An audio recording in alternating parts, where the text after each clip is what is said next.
Hey guys, what is up? Dirkiest Dig here. Today we're going to be doing a little bit of a different video.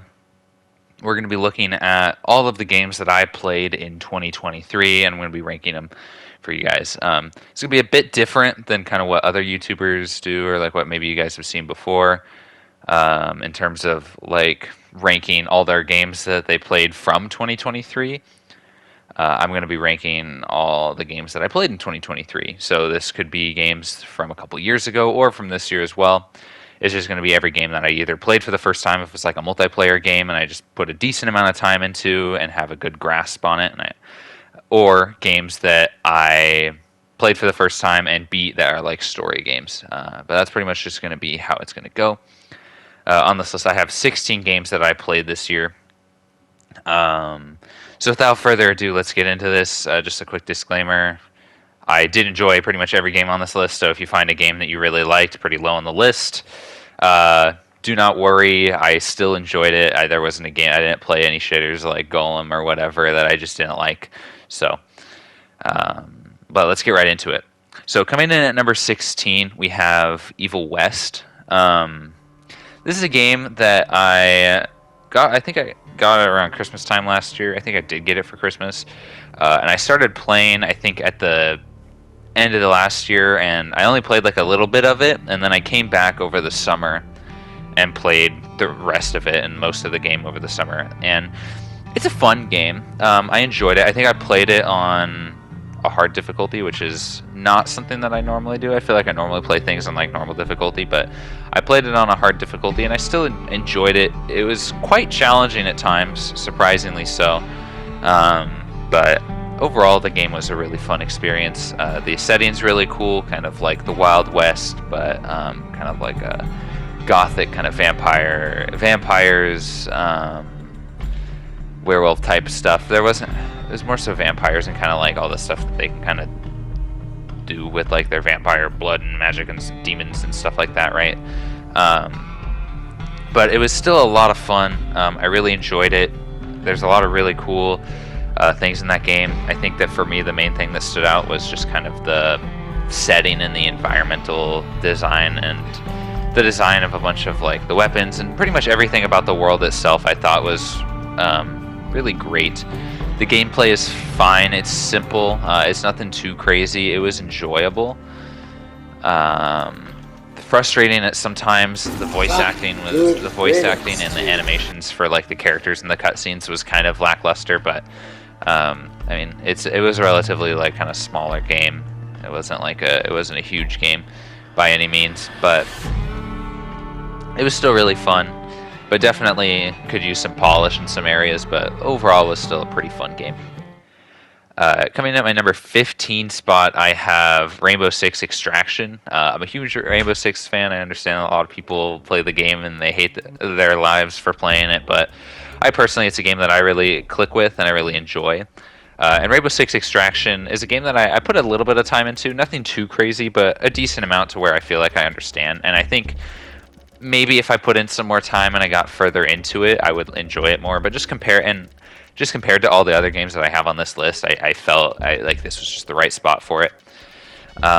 There's a lot of really cool things in this game. I think one of the coolest things that I liked about it was that you have all these different operators, just like in Rainbow Six Siege.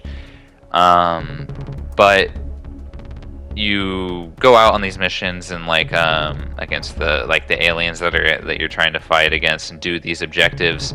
And if you fail, then you lose your operator. Your teammates have the chance to save you though, and kind of get you back to an extraction like place and get you back home, basically. But if they fail at doing that, then your operator's stuck there, and you lose that operator, and you have to go back to that area to try to save them and get them back, which I just thought was a really cool way to kind of go about that. I don't know if anybody has seen that type of system before in a different game. Let me know, because it's really cool. But it was the first game that I've seen that has kind of done something like that. So I thought it was just really neat, and it kind of puts some more stakes out there. Even if you lose, it feels like, oh shit, I have to actually, it kind of makes you pay attention more to what you're doing, and there's more consequences to failing a mission, which I thought was a really cool way to kind of go about a game like that. There's a lot of really cool things in there. I think the support for the game is over. I don't think they're going to be doing any more updates or anything like that. Could be wrong though, but which is a shame because there was some really cool stuff there. I just think that maybe it was probably a little too pricey for what it was, but it had some really cool ideas, and it's something that I do want to play some more of in the future for sure. But I just haven't gotten around to it. Coming in at number 14, I have Lethal Company. This is kind of a game that's kind of taking the internet by storm right now. This game, I've really enjoyed the time that I've played in it, but again, I haven't played as much as I've been wanting to. I've been wanting to play a bit more, but just based off of what I've played, it's really fun, but this is where I have to put it. I just can't put it above any others. I might rank it again if I decide to do something like this again next year, if I put in more time. But it's just, I still have really enjoyed it so far, and I felt like I had a good opinion of it, and I wanted to share. But really, it's a really fun, simple game that you can play with friends, and it's honestly incredible that it's only made by one person. That guy's done an incredible job at making a really, really fun game for just kind of anybody to kind of hop in and play. Coming in at number 13, I have For the King. This is a interesting roguelike that kind of is, I don't know, it's very interesting. It's a turn-based roguelike. You kind of go across like this world and discover the map and go through. You have a bunch of different things that you're trying to do as you go through it. It's multiplayer as well. You can play with up to 3 people. And it's just really fun. You kind of go in a party of 3 and you just make your way through the world and try to do whatever it is that there are. There are certain campaigns. There's a couple different campaigns that you can do. Overall, it's just a fun, simple. It's a fun game. It's a game that you can kind of come back to. You can pause and come back to it later. And it's pretty simple and pretty fun. I really enjoyed playing it by myself. I enjoyed playing it with friends. It's not necessarily, I don't think it's a game that I love or anything, but it's a game that I enjoyed my time with every time that I played it, and it had some really fun mechanics and really fun systems. It can be quite challenging at times, most of the time, honestly. But overall, it's a game that I really, really enjoyed. So. Yeah, and there's a decent amount to unlock. I still haven't unlocked a lot of the stuff in that game, and I still feel like I've put in a decent amount of time. But just a really fun game to play, especially with friends, and like kind of strategizing and doing stuff like that with it is a lot of fun. But overall, really fun game, and I would definitely recommend if you're into roguelikes or even just like turn-based kind of tactical type stuff. It can be quite fun in that aspect. But yeah, the number 12 position, I have Lords of the Fallen. This is a game. This is the single-player game that I most recently completed. That I was kind of waiting on to make this list, and this is one of the games that I think I have like the most mixed feelings about. Overall, I think that this game was pretty solid. I think it had some issues for sure in terms of optimization. So that's something to definitely keep in mind. This is a Souls-like for those that don't know. The setting is personally one of my favorite things in this game. It kind of has like this dark medieval setting, like whoa, never seen this before in a Souls-like, but it has a really cool kind of aspect to it that reminded me of some like Bloodborne type stuff, where it has a lot of like those kind of eldritch horror kind of vibes to it constantly, that I found really, really cool and really made the world kind of fun to experience. And I think my favorite aspect of this game is the Umbral Realm. This game when you are playing this game, your character has a lamp, this Umbral lamp, and this lamp, you can kind of hold it up, and it allows you to peer into a different dimension, which is the Umbral Realm. And the realm that you're in like the normal game, is called Axiom.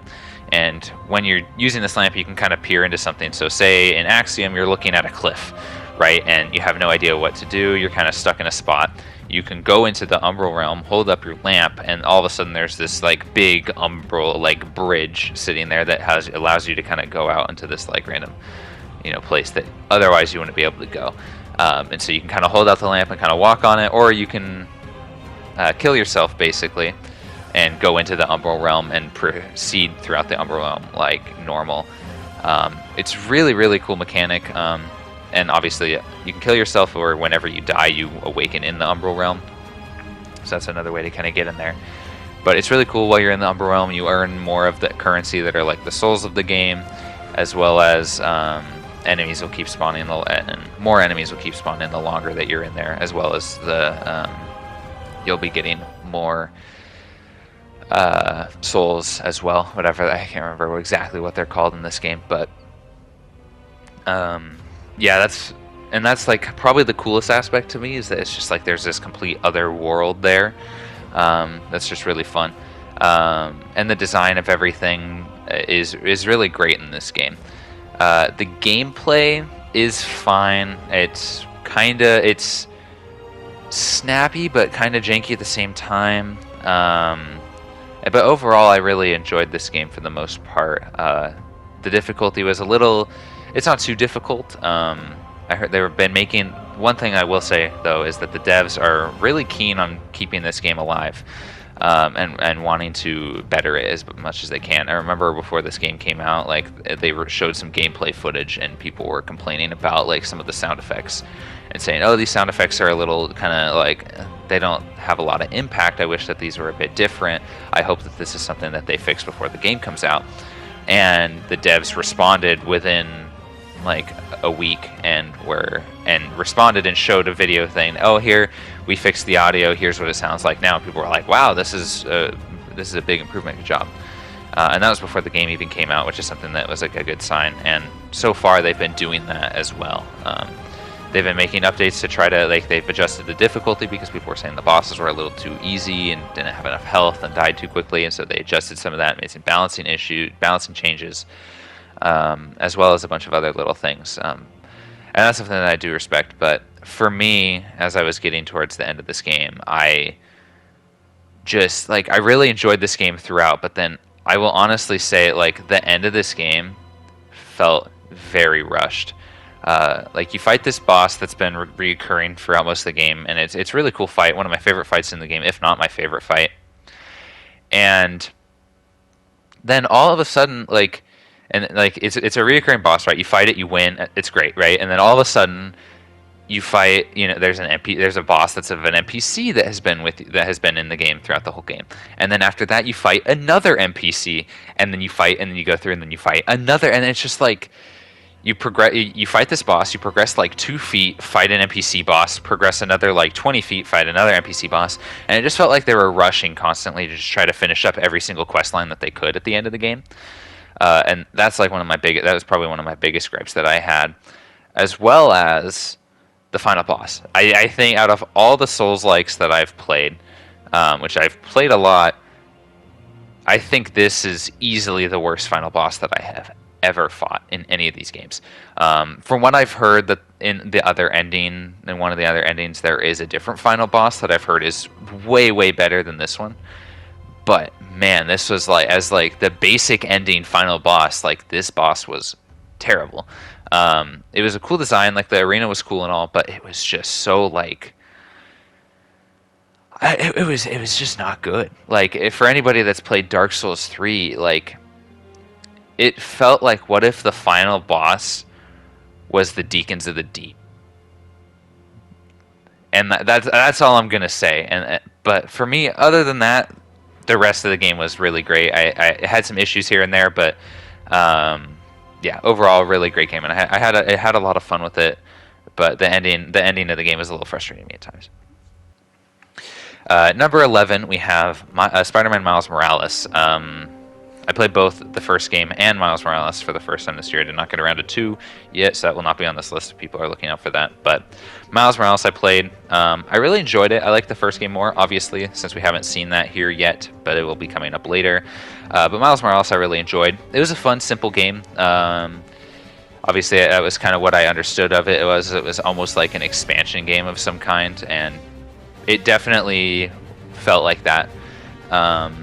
It was a really great game. As it was but it was short, and I honestly kind of liked that aspect of it. I liked how short it was. I liked how quick the game was. I didn't want to waste our time. The gameplay, the smoothness of it felt even better than the original Spider-Man. I think the main thing that kind of takes over the cake for me with the other Spider-Man is the story, but I'll get to that later. But I did like this story. It was simple. It was great. and it got me more accustomed to Miles' character and really had him come into his own, and I thought that was great. But yeah, overall it was a fun, simple game, and I really enjoyed it. It was a lot of fun playing through it, and I couldn't really put it down. I just kind of kept playing. Another game that really came by surprise for me was Death's Door. This was a free-to-play game. I don't remember what month it was. I want to say like September or October, a free-to-play game for PlayStation Plus.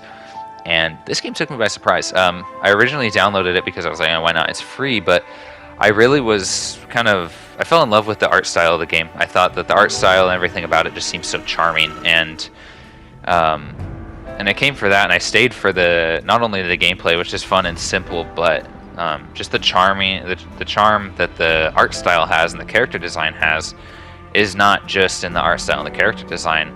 The art style the charm is in the characters and everything. Like, everything is so charming about this game. And I absolutely fell in love. It was another game that I really could not put down. I was playing it ever since I downloaded it, I was playing it for the next couple weeks to try to get through and play it. There's a decent amount of content. I think the game itself is like $15, but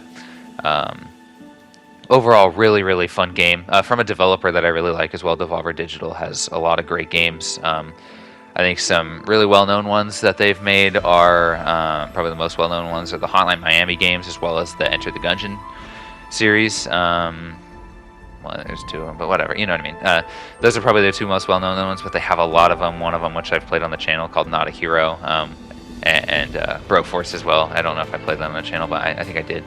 But yeah, both those games I really like, and this game is no exception. This game is really, really charming and a ton of fun. Coming in at number 9, we have Exoprimal. This game is some of the most fun I've had in a game in a long time. Like this game is just like pure fun. It's a game to be a game.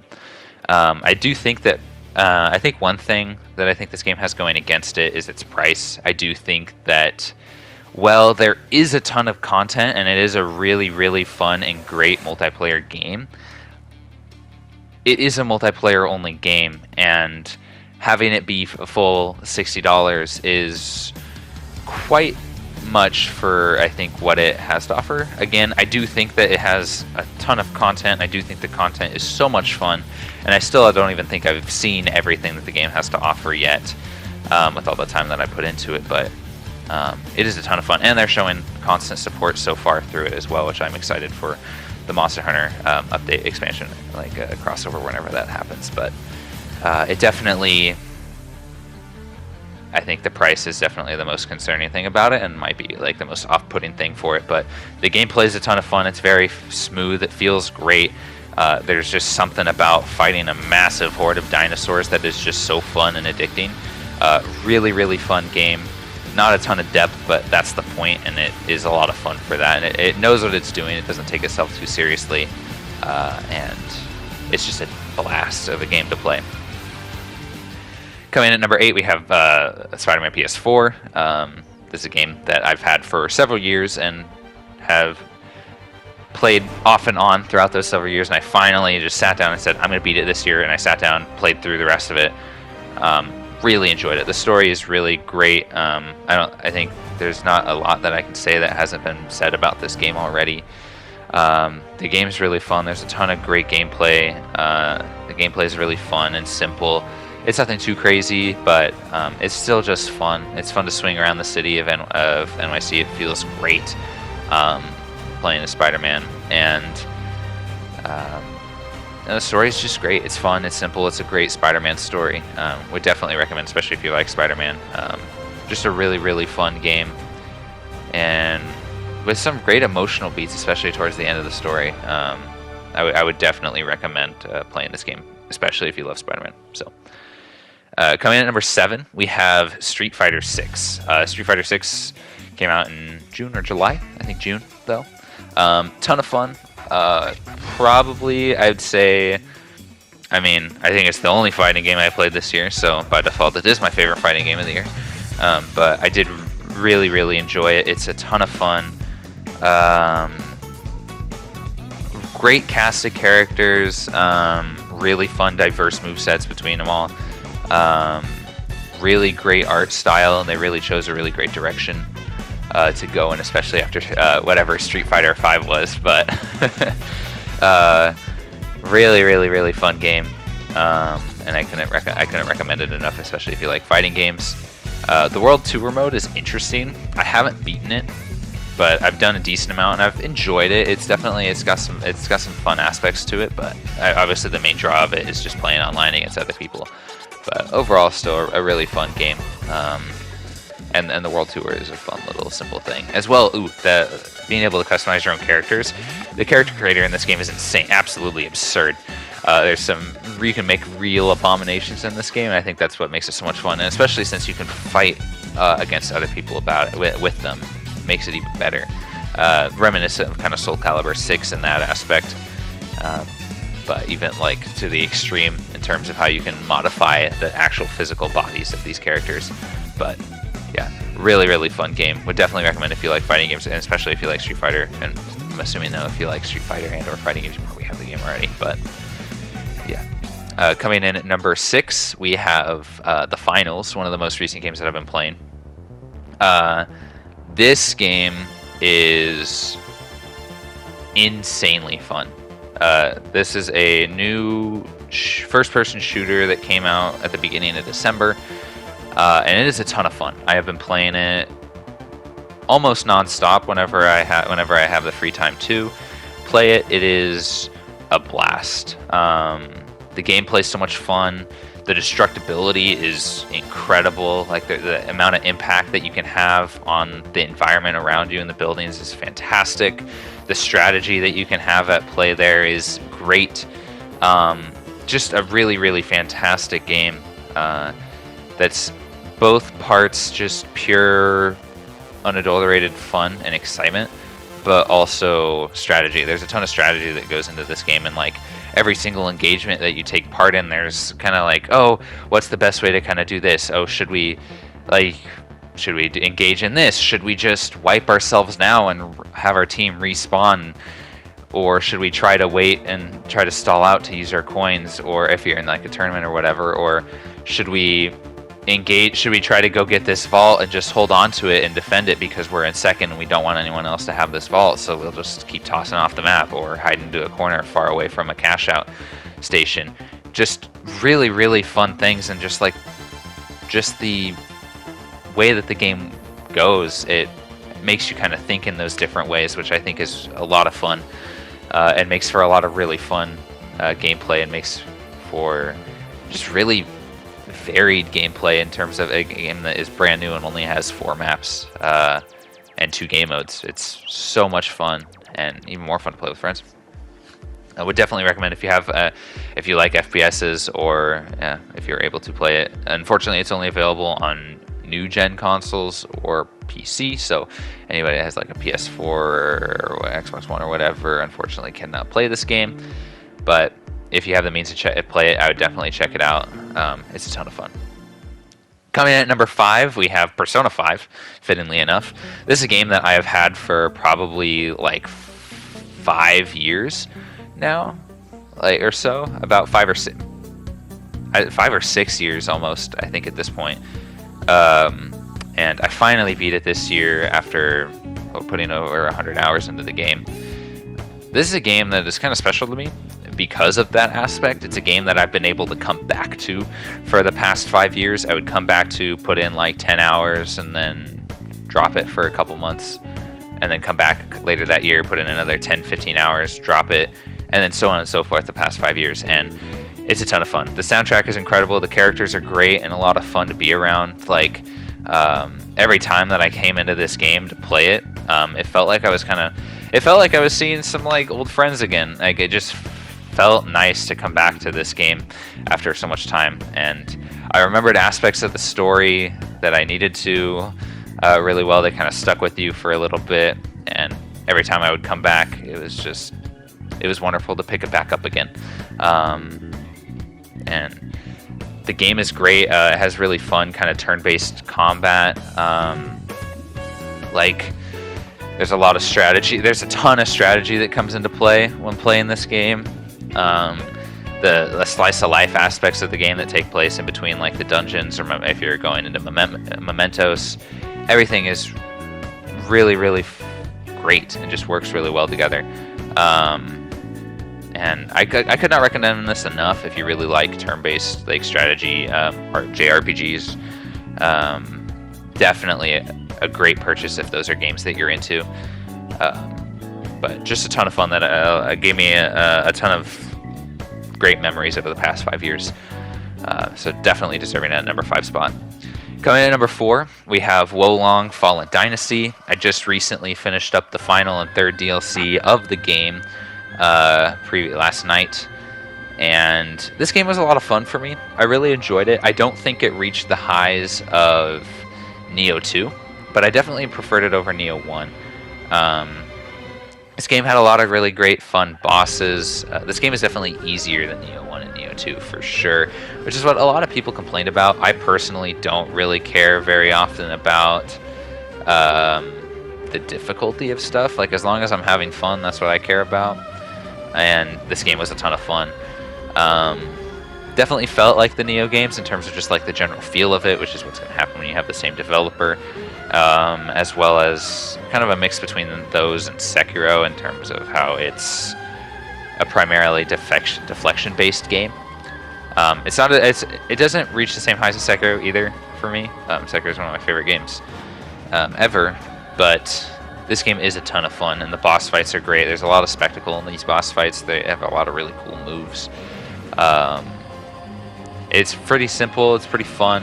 Just a really great, well-made game. But just something I really enjoyed playing throughout the year. Coming in at number 3, we actually have Warhammer Vermintide 2.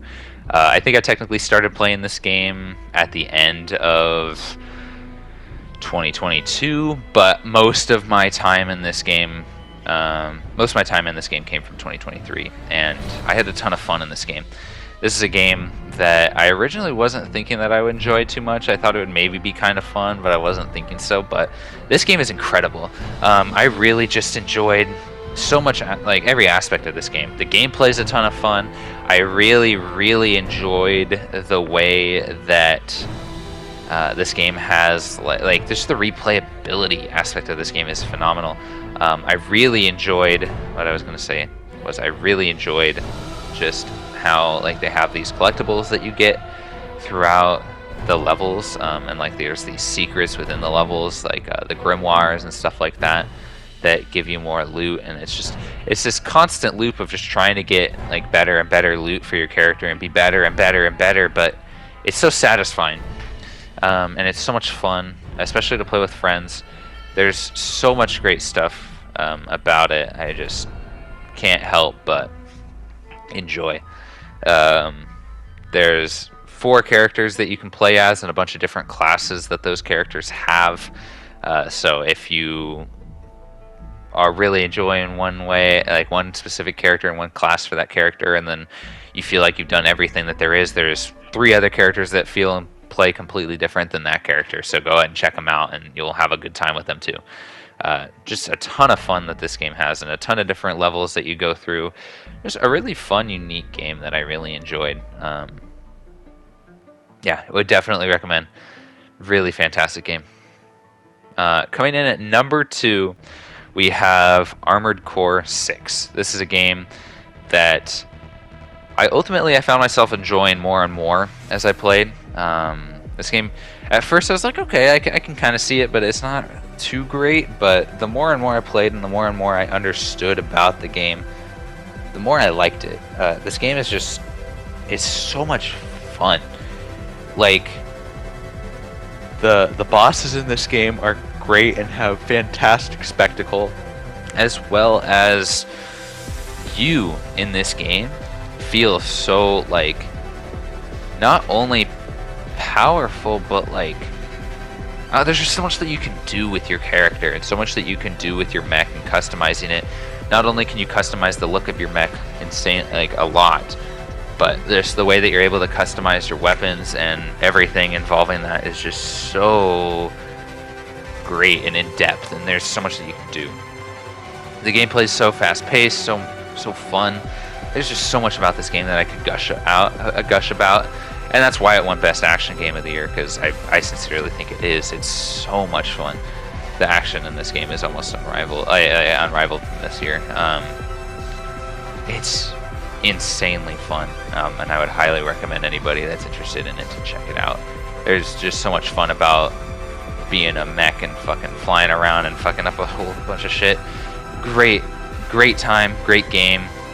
Would highly recommend to anybody. If you were thinking about checking this game out, do it. It's worth it. You will not be disappointed. There's so much content in this game too.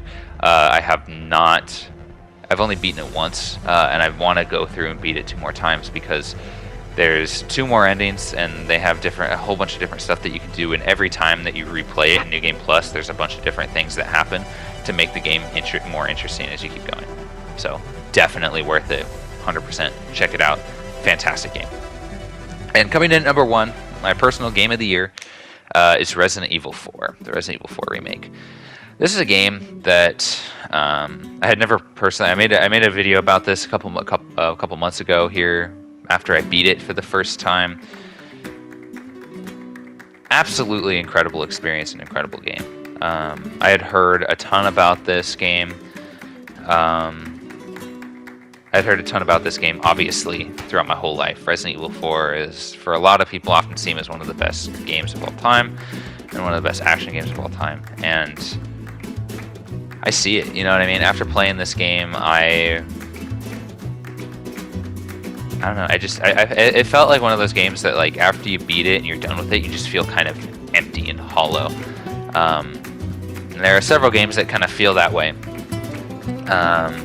But this is definitely one of those games for me. And, like, I beat it and I was like, damn, it's over. Like, some of these games on this list I went through and I was like, I'm just going to beat this game. I want to mark it off my list. And I pushed myself to get through and beat that game. Resident Evil 4 is a game that I found myself wanting to not only keep coming back to as I kept playing it, but a game that once it was over, I kind of just sat there and was like, damn, it's over. I can't believe I did this. Like, at the end felt like a sense of, like, satisfaction into being over, but also was just like, I want to keep playing. What the heck? You know what I mean? I want to keep doing this. And yeah, no. And it was a game that I started a second playthrough on, not only because I felt like there was more content that I wanted, like that I wanted to experience, like with Armored Core 6, right? With that game, I wanted to experience the other endings, and I wanted to experience everything else that the game had to offer. With Resident Evil 4, I wanted to play the game again because I wanted to play the game again. You know what I mean? Like, it's just a completely different experience, like, wanting to just replay the game just for the fact of wanting to replay the game versus wanting to replay the game because there's still stuff to do. And I wanted to replay the game for Armored Core 6, but this game was a completely different way, you know. But the story, the characters, the over-the-topness of it, the gameplay, the collectibles, everything about this game was fantastic. And there's not enough that I can say about this game that I already said in my review that I made on the channel earlier this year. If you're interested in my full thoughts about this game, go check it out. But this game was special and a game that I'll remember for a long, long time. And I still need to play the DLC that is finally out.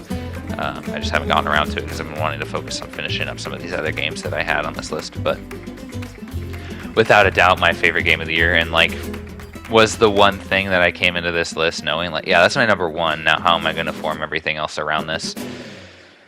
But man, definitely check it out, especially if you're into the Resident Evil games. I'm sure if you're into the Resident Evil games, you've already played it, but if you're on the fence about it, play it 100%. Would definitely recommend. But yeah, I mean, that's everything that I played this year. This is a longer video than normal, but I hope you guys enjoyed everything that I had to say and enjoyed my list here. I just felt like I wanted to kind of do something like this, and yeah, I don't know. There's a lot of great games that I played this year. This was a really good year for games. A decent chunk of these games I played this year were from this year. which is not normally the case. Like last year, I think I played probably like 4 or 5 games, and the rest of the games were from elsewhere. This year is perfectly down the middle. It was 8 and 8, I believe. So yeah, just a ton of fun with every single game that I played this year. Sometimes, but man, what a crazy year. Thank you guys so much for watching and choosing to spend 35 minutes of your time with me. But thank you guys so much for watching.